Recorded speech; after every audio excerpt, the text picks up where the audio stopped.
Channel 6 investigates getting results for you tonight. Lawmakers are vowing to take action following our report that found convicted felons holding valid teaching licenses. We found the state initially failed to revoke licenses for teachers convicted of child seduction despite a law that says they have to do it. Call 6 Investigates Kara Kenny broke that story, and Kara, the story now forcing lawmakers to act. A summer study committee met here at the State House for more than an hour today. The hot topic, teachers crossing the line with students. Timothy Guilfoy, Michael Dowse, and Kellen Hubert, all three are Indiana teachers convicted of child seduction. Back in May, we found the state did not immediately revoke their teaching licenses. Call 6 Investigates also found under current law, prosecutors have to remember to notify the state once an educator is convicted. And the Department of Education has to hold its own hearing on the teaching license. To me, that's redundant. That whole process is too gummed up. It needs to be efficient, needs to be quick, and the public needs to know.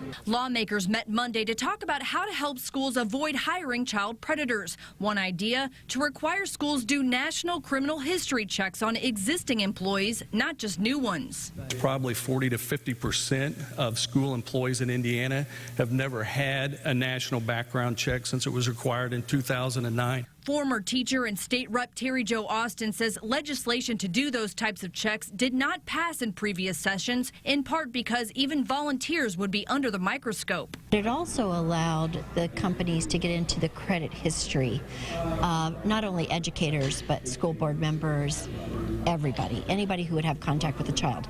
That made legislators very uncomfortable. Lawmakers also expressed concern about passing the trash, or problem educators going from school to school and state to state. There's no national system to check for abuse and neglect cases in other states. Senator Merritt says one solution is to require schools call all the references on a teacher's resume. We have to have the very best people in Indiana having teachers' licenses. We have to try everything we can to keep predators out of schools and keep our kids safe. The Indiana Department of Education will meet again on August 15th, and at that time, the Indiana Department of Education will be on hand to answer questions about teacher licensing and sexual misconduct. We're live at the State House. Kara Kenny, RTV 6.